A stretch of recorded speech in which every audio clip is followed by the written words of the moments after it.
Dinas Kesehatan Kota Ambon terus melakukan pengawasan depot air isi ulang di Kota Ambon. Dinas Kesehatan Kota Ambon secara berkala terus melakukan pengawasan terkait dengan depot pengisian air isi ulang yang cukup banyak muncul di Kota Ambon. Windy Pelupesi, Kepala Bidang Kesehatan Masyarakat Dinas Kesehatan Kota Ambon mengatakan pihak Dinkes Kota Ambon rutin melakukan pengawasan ke semua depot air isi ulang yang ada di Kota Ambon. Dari data yang dimiliki oleh Dinkes Kota Ambon, jumlah depot air isi ulang lebih dari 170.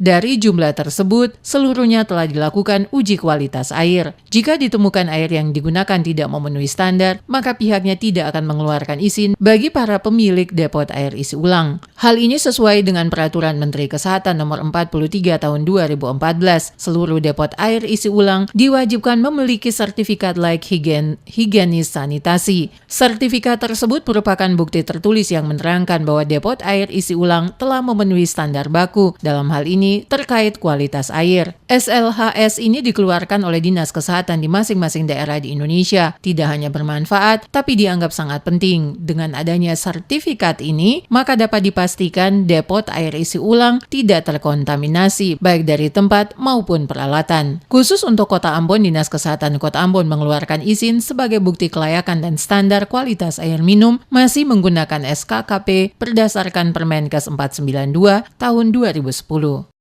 Kami dari Dinas Kesehatan itu selalu melaksanakan pengawasan karena ini kan menyangkut kesehatan masyarakat, khususnya masyarakat yang berada di Kota Ambon. Jadi dari Dinas Kesehatan itu selalu membuat pengawasan, itu melakukan monitoring ke setiap tempat isi ulang. Jadi air isi ulang itu semua yang melalui pengawasan kami itu yang terdaftar di Dinas Kesehatan.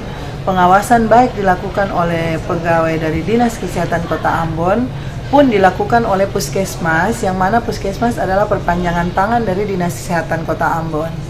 Jadi air isi ulang yang berada di wilayah Puskesmas tertentu menjadi tanggung jawab dari Puskesmas tersebut. Dari hasil pendataan di lapangan, pihaknya juga banyak menemukan pengelola depot air isi ulang yang tidak memenuhi standar. Mereka diberikan saran untuk segera melakukan pembenahan, dan untuk sementara, Dinas Kesehatan Kota tidak memberikan izin bagi yang bersangkutan sampai semua persyaratan dipenuhi.